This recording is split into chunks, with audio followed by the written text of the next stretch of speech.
ይህች ሀገር የሁላችንም ቤት መኖሪያችን፣ ማንም የበኩር ልጅ ማንም የእንጀራ ልጅ መሆን የለበትም። እርስዎም በዚህ ያምናሉ። ነገር ግን ዛሬ አንዱ የሚኖርባት ሌላው የሚያኗኗርባት ኑሮ ዘይቤው የተለያየባት ሀገር ሆናለች። በተለይ ሲቪል ሰርቪሱ ወይም በሲቪል ሰርቪስ ተቀጣሪው የሚኖር አኗኗር እጅግ አስከፊ ነው። በዋጋ ግሽበት፣ በገበያ ለመረጋጋት፣ በቤት ኪራይና ትራንስፖርት አቅሉን አስተው ብቻውን ሲናገር የሚጓዘው ህዝብ ቢሮ ገብቶ እንዴት ውጤታማ ስራ ሊሰራ ይችላል? ከደሞዙ 35% ግብር፣ 7% ጡረታ፣ በድምሩ 42% ይቆረጣል። 58% ደሞዙ ላይ በእያንዳንዱ በሚሸምተው ሸቀጥ 15% ቫት ይቆረጣል። ትራንዛክሽን ላይ ንግድ ባንክ ለሰርቪስ እና ቫት እያለ ሌሎችም የማይታወቁ ተቆራጮች ይቆርጣል። ለውሃ፣ ለመብራት፣ ለሌሎችም አገልግሎት ማቅቶታልና ለዚህ ታጋሽ ሲቪል ሰርቪስ እና አነስተኛ ኑሮ ላይ ላለው ዜጋ ምን ታስቦለታል? በከተሞች በተለይ በዝቅተኛ ገቢ የሚኖሩ ዜጎች የመኖሪያ ቤት እጥረትና ኪራይ ውድነት ከባድ ማህበራዊ ፈተና ሆኖ ቀጥሏል።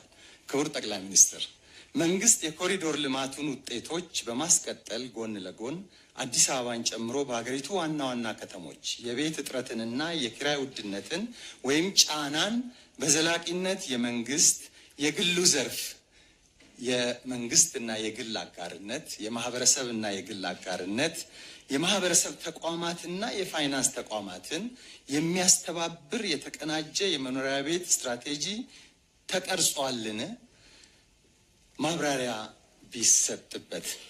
እንደተባለው በደሃውና በሀብታም መካከል ዲፍረንስ እየሰፋ እንዳይሄድ ይሁነኝ ብለን አስበን መስራት ይኖርብናል። ዝቅተኛ ገቢ ያላቸው ሰዎች ይቸገራሉ፣ የፓርላማ አባላትን ጨምሮ ማለት ነው። ይሄን ማሰብ ያስፈልጋል። እየታሰበበት ነው። በስትራቴጂያችን አንኳር ጉዳይ አድርገን አወጥተነዋል። ክቡራቱ ደሳለኝ እንዳሉት እኛም አበክረን እንሰራለን። የእሳቸውም ድጋፍ እንፈልጋለን። የሰዎቻችንን ኑሮ ሁኔታ መሻሻል አለበት። ኢንካም ማደግ አለበት።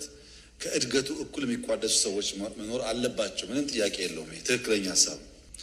ቤት በሚመለከት አንዱ ስብራት ብለን ያነሳ ነው የጉባ ብስራት የሚባሉት አንዱ ሃውሲንግ ነው። ጋዝ፣ ማዳበሪያ፣ ኤርፖርት፣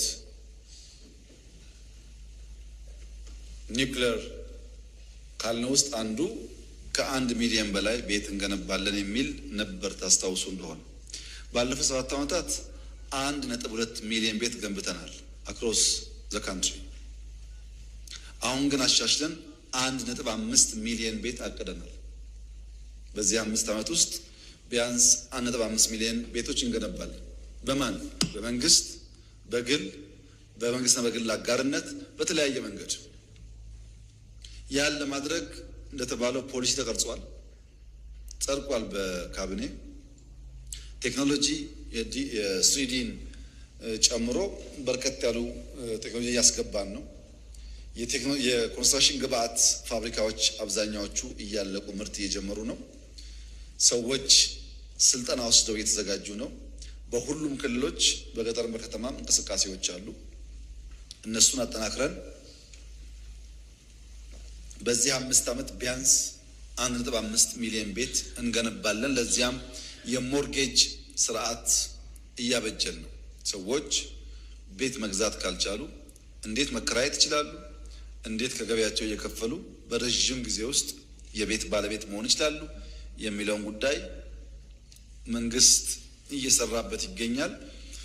ተባብረን ማሳካት የሚገባን ጉዳይ ነው። ቤቶች የላይፍ ስታይላችን መቀየራቸው ብቻ ሳይሆን ስራ ይፈጥራሉ፣ ኢኮኖሚ ያነቃቃሉ። በጣም ጠቀሜታ ስላላቸው እንደ ማንኛውም አንኳር ፕሮጀክት ወስዶ የሚሰራ ይሆናል።